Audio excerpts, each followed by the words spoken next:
Hello everyone, कैसे हैं आप सब। I hope you all are doing great. मैं हूं सोनम और इन्फॉर्मेशन सेंटर में आप सभी का स्वागत है। तो अगर आप इन्फॉर्मेशन सेंटर के रेगुलर व्यूअर हैं तो आपको पता होगा कि अभी हमारे चैनल पर ग्रामर सीरीज चल रही है, जहां पर हम एवरीडे एक नया ग्रामर का लेसन करते हैं। अभी तक की 4 क्लासेस में हमने बहुत कुछ सीख लिया है।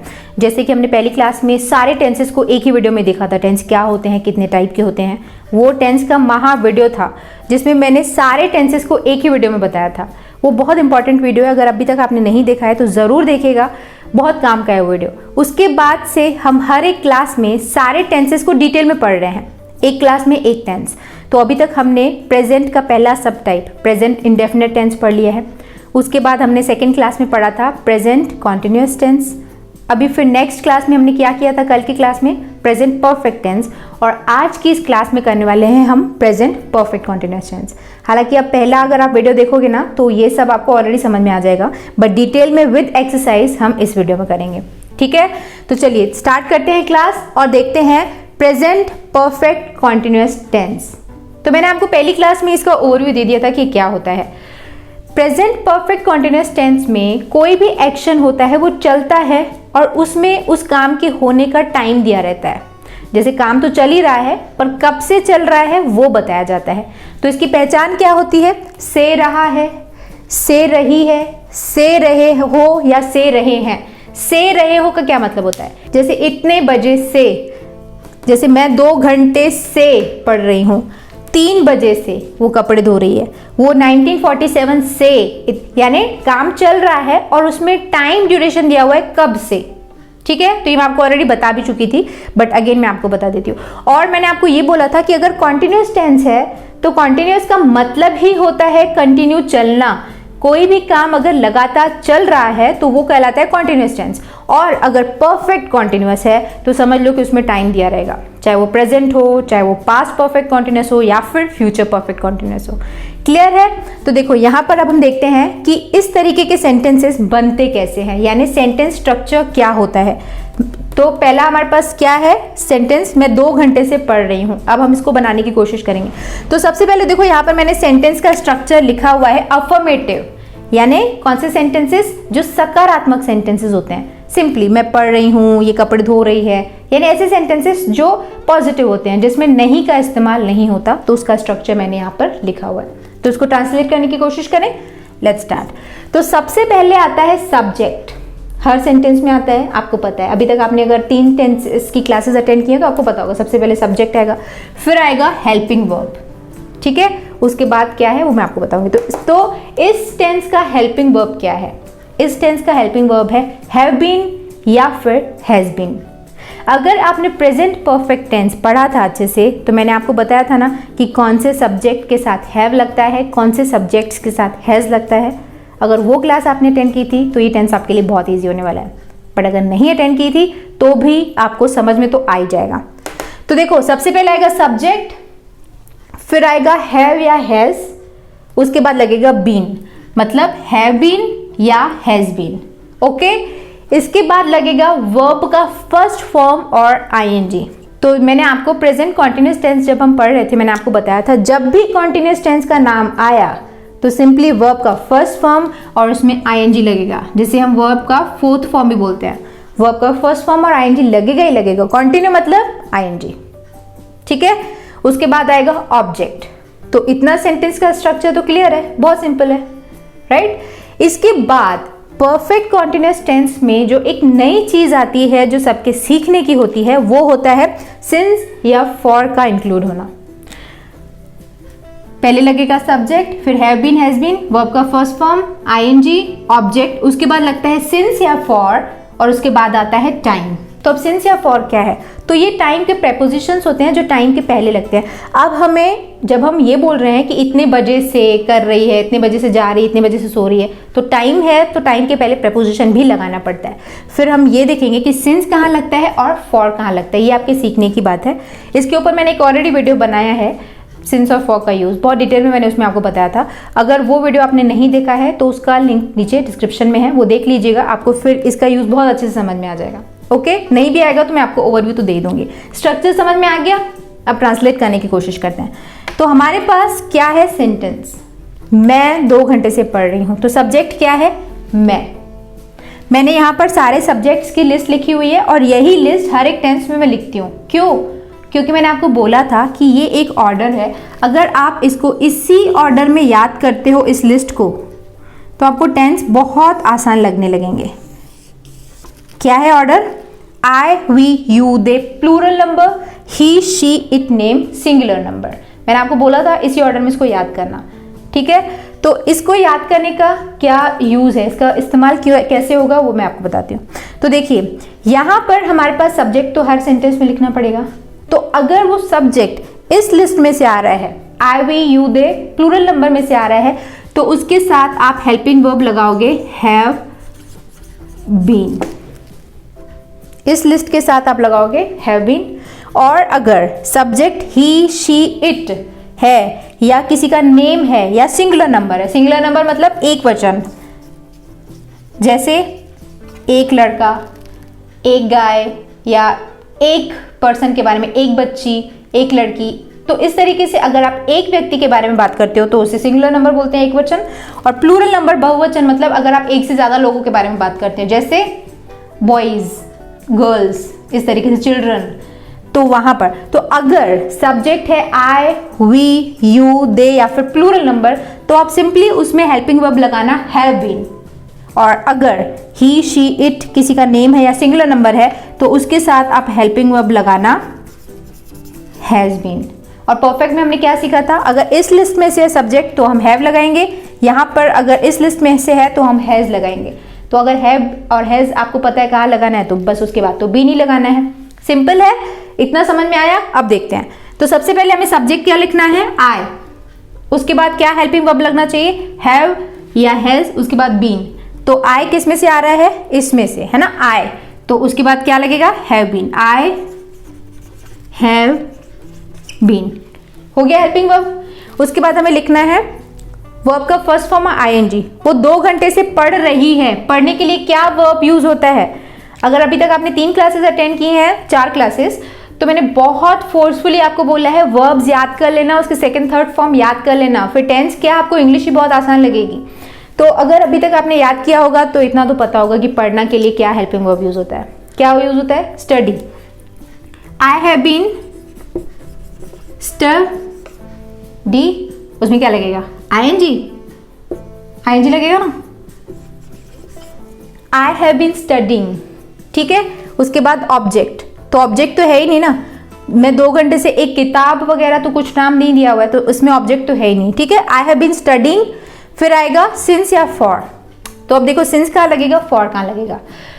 तो जब भी कोई परफेक्ट या एग्जैक्ट टाइम दिया हो तो उस टाइम के आगे सिंस लगता है। और अगर ऐसे ही एस्टिमेशन, ऐसे 2 घंटे से, 2 दिन से, 2 हफ्ते से, अगर इस तरीके का अगर टाइम ड्यूरेशन दिया हुआ है यानी जो एग्जैक्ट नहीं है, वहां पर हम फॉर लगाते हैं। सिंस कैसे? जैसे मैं अगर ये बोल रही हूँ 2 घंटे से, तो हमको पता नहीं है ना कौन से 2 घंटे, कोई भी 2 घंटे हो सकते हैं, तो वहां पर हम फॉर का यूज करेंगे। और अगर मैं बोलती 2 बजे से, तो 2 एक एग्जैक्ट टाइम है, तो वहां पर हम सिंस का यूज करते हैं। अगर मैं बोल रही हूँ सुबह से, तो सुबह हमको एग्जैक्टली पता है कौन सी सुबह है, सुबह, तो सुबह एक एग्जैक्ट टाइम है तो उसके आगे हम सिंस का यूज करेंगे। सुबह, नून, इवनिंग, नाइट, ये परफेक्ट टाइम्स है, एग्जैक्ट टाइम्स हैं, तो इनके आगे हम सिंस लगाते हैं। 1947 एग्जैक्ट है तो वहां पर आप सिंस लगाओगे। अगर मैं बोलूँ कि 50 सालों से, तो 50 साल एग्जैक्ट नहीं है, नहीं पता हमको कौन से साल, तो वहाँ हम फॉर का यूज़ करेंगे। अगर मैं बोलूँ कि लॉन्ग, बहुत समय से, अ लॉन्ग टाइम, तो वहाँ पर हम फॉर का यूज़ करेंगे। इतना क्लियर है? या फिर किसी महीने का, जैसे जनवरी, फरवरी, ये नाम हमको पता है मंथ का, एग्जैक्ट टाइम्स हैं, तो वहाँ पर हम सिंस लगाएंगे। और अगर मैं बोलूँ 5 महीने से, है ना, तो वहाँ पर हम फॉर लगाएंगे। तो जब भी हमें एग्जैक्टली टाइम पता होता है वहाँ हम सिंस लगाते हैं, और जहाँ हमें एग्जैक्ट टाइम नहीं पता होता, नहीं पता, जैसे मैं बोलूँ वो 2 दिन से नहीं आ रही है, तो नहीं पता कौन से 2 दिन, है ना, एग्जैक्टली नहीं पता 2 दिन कौन से, तो वहाँ पर हम क्या लगाएंगे? फॉर। और अगर मैं बोलूँ वो 2 तारीख से नहीं आ रही है, तो एग्जैक्टली पता है 2, तो वहाँ पर हम सिंस का यूज़ करेंगे। तो आई थिंक इतना क्लियर है। बाकी आप वो वीडियो देख लेना सिंस फॉर वाला, उससे आपके और डाउट्स क्लियर हो जाएंगे, क्योंकि उसमें मैंने एक्सरसाइज वगैरह करवाई थी, तो हेल्प मिलेगी आपको। तो क्या है हमारे पास, आई हैव बीन स्टडिंग, फिर अब क्या लगेगा 2 घंटे से, तो हमको एग्जैक्टली नहीं पता है, 2 घंटा एग्जैक्ट टाइम नहीं है, तो यहाँ पर आप फॉर यूज करोगे। I have been studying for 2 hours, ठीक है, 2 घंटे से। बन गया सेंटेंस, बहुत इजी है, बताने में मुझे टाइम लगा, इन दोनों में टाइम नहीं लगेगा। इसको ट्रांसलेट करें, स्नेहा किसी का नाम है, हेल्पिंग वर्ब क्या है, स्नेहा 3 बजे से कपड़े धो रही है, तो स्नेहा के साथ क्या लगेगा, स्नेहा इस ग्रुप में से आ रहा है, नेम है किसी का, है ना, तो इसके बाद इसके साथ हेल्पिंग वर्ब क्या लगेगा, हैज बीन। मैंने आपको बोला था ना, परफेक्ट में भी बताया था, किसी का नाम हो तो हैज लगता है, ये वाले ग्रुप से आ रहा है, तो स्नेहा हैज बीन। अब कपड़े धोना के लिए क्या, कपड़े धोना के लिए वर्ब क्या यूज होता है, वॉश। वॉश के बाद मैंने आईएनजी लगा दिया, Sneha has been washing clothes, ठीक है, कपड़े धोना, वॉशिंग फिर ऑब्जेक्ट हो गया clothes, Sneha has been washing clothes. अब क्या लगना चाहिए हमारे पास, सिंस या फॉर, तो 3 बजे से, 3 बजे एग्जैक्ट टाइम दिया हुआ है, तो क्या लगाएंगे हम, सिंस 3 o'clock। क्लियर है इतना। नेक्स्ट देखो, वे 1947 से भारत में रह रहे हैं, काम चल भी रहा है और इसमें टाइम भी दिया हुआ है, तो परफेक्ट कॉन्टिन्यूअस है प्रेजेंट का, इतना क्लियर। अब इसको ट्रांसलेट करो, दे के लिए क्या हेल्पिंग क्या सब्जेक्ट यूज होता है, मैंने सब लिखा हुआ है यहाँ पर, हाँ, आई के साथ आई, मैं, वी, हम, यू, तुम, दे, वे, ये सब।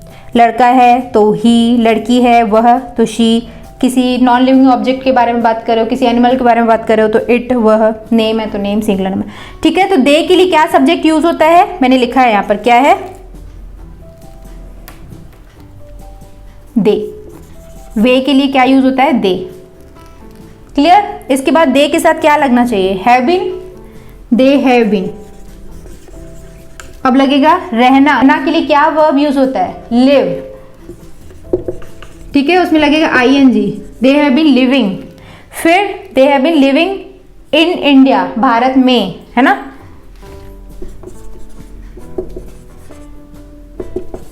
दे have been living in India, फिर क्या लगेगा, सिंस या फॉर, सिंस, क्योंकि यहाँ पे मैं एग्जैक्ट टाइम दिया हुआ है 1947, मैंने ऐसे नहीं बोला कि वो 60 सालों से वहां रह रहे हैं, 1947, तो क्या लगेगा, since, they have been living in India since 1947। Clear है इतना। तो बहुत इजी है ये टेंस। अगर आप ये बना लोगे तो इसके बाद नेगेटिव इंट्रोगेटिव तो बना ही लोगे, क्योंकि अगर अभी तक आपने 3 क्लासेस अटेंड की हैं तो मैंने आपको ट्रिक बता दिया था, जिसमें अगर मैं आपको एक अफर्मेटिव बता दूंगी ना तो बाकी के 5 टाइप के सेंटेंसेस, इससे क्वेश्चन कैसे बनाना है, इसका नेगेटिव कैसे बनेगा, वो सब आप कर लोगे, ट्रस्ट मी। तो अभी हमको ज़्यादा टाइम नहीं लगेगा, मैं फटाफट से ये सारे फॉर्मूलाज लिख देती हूँ। मैंने आपको बोला था ना कि हर एक टेंस को 5 तरीके से पढ़ा जाता है, 5 टाइप के सेंटेंसेस पढ़े जाते हैं। तो ये हमने सकारात्मक पढ़ लिया, अब हमें नेगेटिव पढ़ना है, इंट्रोगेटिव और बाकी जो भी टाइप्स हैं वो आपको जस्ट मैं लिख के फॉर्मूलाज बताती हूँ ताकि हमको ज़्यादा टाइम ना लगे। सो मैंने यहाँ पर सारे फॉर्मूलाज लिख दिए हैं। ये है नेगेटिव, नकारात्मक वाक्य, इंट्रोगेटिव मतलब जिसमें क्वेश्चन पूछा जाता है, इंट्रोगेटिव नेगेटिव यानी जिसमें सवाल भी हो और नहीं भी हो, और ये 5th टाइप कौन सा होता है, WH टाइप के क्वेश्चन जिसमें क्या, क्यों, कहाँ, इन तरीके के वर्ड्स का यूज़ होता है। तो सभी का स्ट्रक्चर मैंने लिख दिया है। अब हम फटाफट से इसको यूज़ करके सेंटेंसेस बना लेते हैं, ठीक है, फिर एक्सरसाइज करेंगे।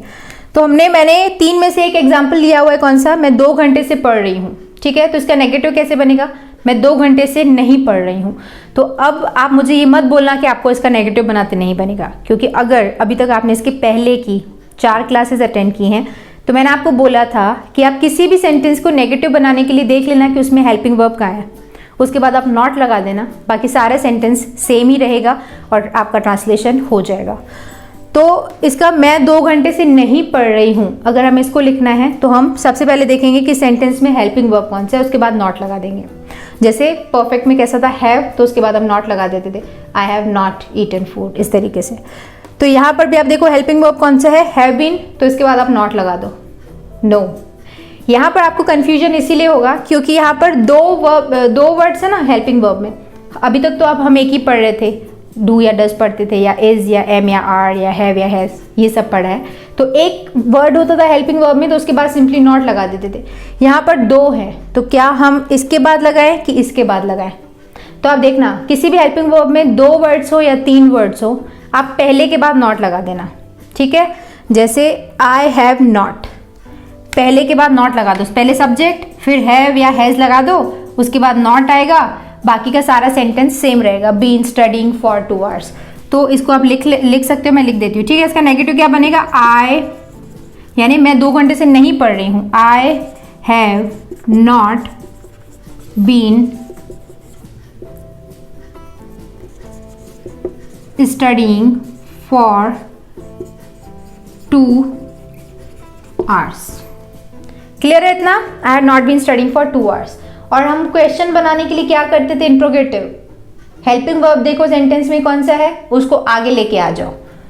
तो इसका इंट्रोगेटिव क्या बनेगा? मैं 2 घंटे से पढ़ रही हूँ का क्वेश्चन क्या बनेगा? क्या मैं 2 घंटे से पढ़ रही हूँ, है ना, क्या। तो अब इसमें देखो हेल्पिंग वर्ब कौन सा है, उसको आगे लेके आ जाओ। तो अगर एक है तो सिंपली उसको आगे लेके आओ, अगर 2 हैं तो फिर क्या करें? अगर 2 हैं तो आप पहले को आगे लेके आओ, फिर सेंटेंस स्टार्ट करो। जैसे हैव या हैज़ लगा दो, फिर सब्जेक्ट आएगा, ठीक है। उसके बाद जो सेकंड वाला है ना, हेल्पिंग वर्ब का जो सेकंड वर्ड है वो लिख दो, बीन। इसके बाद सारा सेंटेंस सेम रहेगा।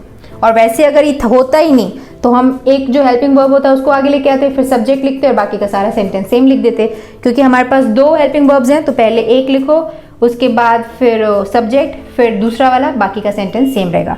तो क्या मैं 2 घंटे से पढ़ रही हूँ को हम कैसे बोलेंगे? Have I been studying, have I been studying for 2 hours. Question mark जरूर लगाना, क्योंकि क्वेश्चन है, अगर आप एग्जाम वगैरह दे रहे हो ना तो क्वेश्चन मार्क पे क्वेश्चन मार्क नहीं लगाने के क्वेश्चन वाले सेंटेंस में मार्क्स कटता है। तो क्या मैं 2 घंटे से पढ़ रही हूँ का ट्रांसलेशन क्या होगा? Have I been studying for 2 hours. और अगर नेगेटिव बनाना हो तो इंट्रोगेटिव नेगेटिव बनाना हो तो इंट्रोगेटिव नेगेटिव कैसे बनता है आपको पता है? सबसे पहले हेल्पिंग वर्ब सब्जेक्ट, उसके बाद नॉट लगाना है। तो अब आप सोच सकते हो कि हमारे पास 2 हैं तो फिर क्या करें?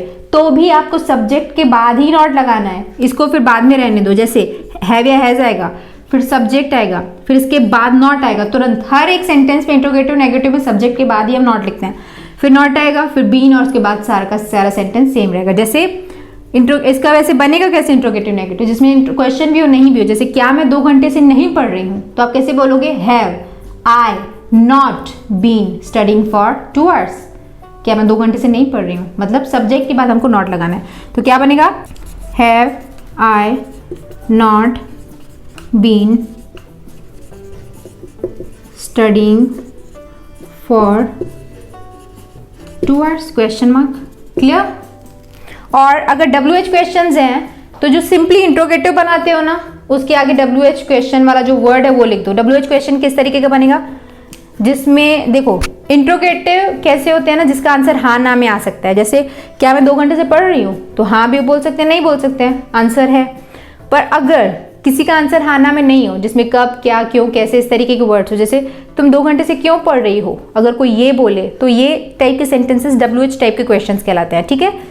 तो इसमें इसको बनाने के लिए आप सिंपली इंट्रोगेटिव जो बनाते हो ना, उसके आगे WH वर्ड लगा दो। जैसे अगर हमारे पास क्या होता है इसका, मैं 2 घंटे से पढ़ रही हूँ को अगर हम WH टाइप का क्वेश्चन, क्या मैं 2 घंटे से क्यों पढ़ रही हूँ, क्यों, WH टाइप का हमने वर्ड इसमें इंक्लूड किया है ना, क्यों आया इसमें। तो अब इसको आप सिंपली जो इंट्रोगेटिव बनाओगे उसके आगे WH वर्ड लगा दो। जैसे have I been studying for 2 hours, तो इसके आगे why have I been studying for 2 hours, मैं 2 घंटे से क्यों पढ़ रही हूँ, वाई हैव आई बीन। तो ये सारा सेंटेंस सेम रहेगा, बस इसके आगे WH का जो वर्ड है वो आ जाएगा। तो मैंने स्ट्रक्चर भी लिखा हुआ है, देखो सबसे पहले आएगा WH वर्ड, फिर बाकी का सारा सब कुछ सेम है, देख लो सब सेम। तो ये मैंने आपको ऑलरेडी बताया था कि अगर आपको किसी का भी WH टाइप का क्वेश्चन बनाना है तो इंट्रोगेटिव देख लो, उसके आगे WH वर्ड लगा दो, खत्म, क्लियर। तो इसमें मैं लिख नहीं रही हूँ, अगर इसको हमें बनाना हो तो आप जब इधर लगाओगे वाई तो बन जाएगा why have I been studying for 2 hours. Clear है? तो ये टेंस बस इतना ही है, बहुत ईजी है। ऐसे फॉर्मूला देखने में बहुत डिफिकल्ट लगता है, बट अगर आप स्पोकन इंग्लिश की प्रैक्टिस कर रहे हो तो बोल बोल कर प्रैक्टिस करोगे ना, तो आपको फॉर्मूला के थ्रू नहीं पढ़ना पड़ेगा, आपको वैसे ही सेंटेंसेस बन जाएंगे अगर आप बहुत ज़्यादा प्रैक्टिस कर लेते हो। तो एक सेंटेंस लो, उसके ऊपर 5 टाइप्स बनाओ, उसको बोल बोल कर प्रैक्टिस करो, तो आपकी स्पोकन इंग्लिश की प्रैक्टिस हो जाएगी। फिर फॉर्मूला वगैरह सब भूल जाओगे, बस एक बार इन पे बेस्ड प्रैक्टिस आपको करनी है।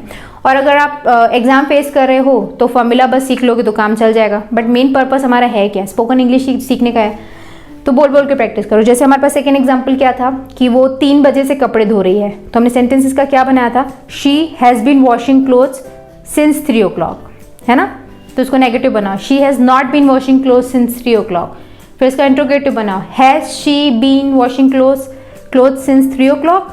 फिर इसका interrogative negative, has she not been washing clothes since 3 o'clock। फिर इसका अगर आपको WH बनाना है तो कैसे बनाओगे, WH question, why has she been washing cloth since 3 o'clock, वो 3 बजे से कपड़े क्यों धो रही है। तो इस तरीके से बोल बोल के प्रैक्टिस करो, बहुत सारे सेंटेंसेस बनाओ, बहुत ज़्यादा, जैसे 25-30 आराम से सेंटेंस की लिस्ट बनाओ हिंदी में, फिर उसका ट्रांसलेशन करो, फिर उसके ये सब बनाओ टाइप्स 4 और बोल बोल के प्रैक्टिस करो, तो आपको ये टेंस भी रट जाएगा और आपकी प्रैक्टिस हो जाएगी। ओके, तो फिलहाल इस वीडियो को एंड करने का टाइम आ चुका है, मैंने अपने हिसाब से आपको बता दिया है।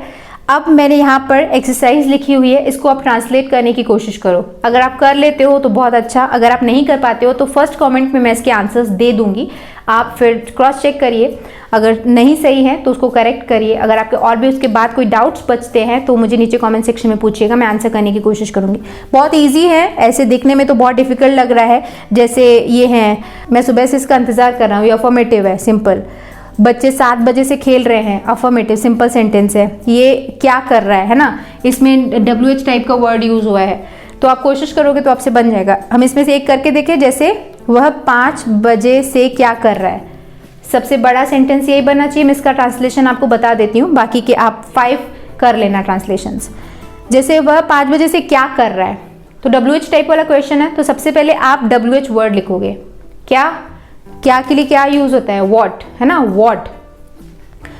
वह की बात हो रही है, लड़के की, तो ही आना चाहिए ना, सब्जेक्ट, तो ही के साथ क्या हेल्पिंग वर्ब लगता है, हैज बीन, है ना, तो आप इसको क्या लिखोगे, वॉट हैज, फिर लगेगा सब्जेक्ट, वॉट हैज, फिर लगेगा subject he, what has he, फिर लगेगा been, what has he been.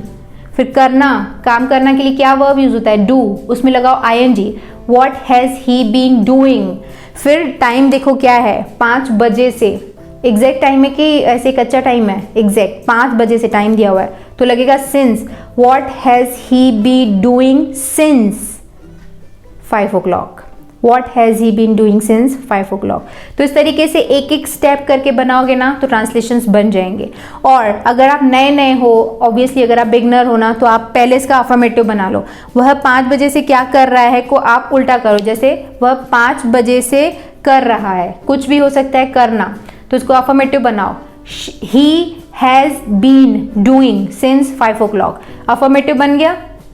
फिर इसका इंट्रोगेटिव क्या बनेगा, has he been doing since 5 o'clock, क्या वो 5 बजे से कर रहा है, फिर आप उसके आगे WH वर्ड लगा दो, what has he been doing since 5 o'clock। तो इस तरीके से स्टेप बाय स्टेप करोगे तो ये टेंस भी आपको याद हो जाएगा, आपकी प्रैक्टिस हो जाएगी।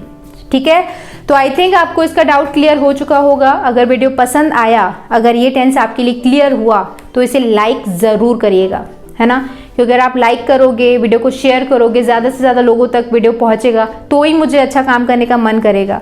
क्योंकि आई थिंक आप इस सीरीज़ के बारे में अपने आसपास शेयर नहीं कर रहे हो, वीडियोस शेयर नहीं कर रहे हो, क्योंकि अगर आप शेयर करोगे तो ही बहुत आगे तक ग्रामर के बहुत ज़्यादा से ज़्यादा लेसन्स कवर करेंगे। तो इस सीरीज़ के वीडियोज़ को शेयर करिए, अपने आसपास के लोगों को, इन्फॉर्मेशन सेंटर को सब्सक्राइब करवाइए, और अगर वीडियो पसंद आया तो लाइक तो करिए, और आपके डाउट्स मुझे कॉमेंट सेक्शन में पूछिए। एंड अगर आप पहली बार इस चैनल पर आए हैं, आप खुद भी अगर पहली बार आए हैं तो चैनल को सब्सक्राइब जरूर करके जाइएगा, क्योंकि अगर आप सब्सक्राइब करेंगे तो इस सीरीज के या फिर कोई भी स्पोकन इंग्लिश बेस्ड अगर कोई भी वीडियो इस चैनल पे आएंगे, तो अगर आप सब्सक्राइब कर लोगे ना तो आपके मोबाइल में उसका नोटिफिकेशन आ जाएगा, फिर आप उस वीडियो को देख सकते हैं, इंग्लिश सीख सकते हैं। सब्सक्राइब करना ट्रस्ट में बहुत आसान है, फ्री है। नीचे जो रेड कलर का सब्सक्राइब बटन है उसको आपको प्रेस करना है। अगर आप प्रेस करोगे ना, उसके बाजू में बेल आइकन आएगा, उसे आप टच कर दीजिए, तो उसके बाद आपके मोबाइल में उसका नोटिफिकेशन आ जाएगा। तो चलिए फिलहाल इस वीडियो को एंड करते हैं, मिलते हैं हमारे अगले वीडियो में एक और नई क्लास के साथ, एक और टेंस के नए लेसन के साथ। See you in the next video, bye bye, thanks for watching.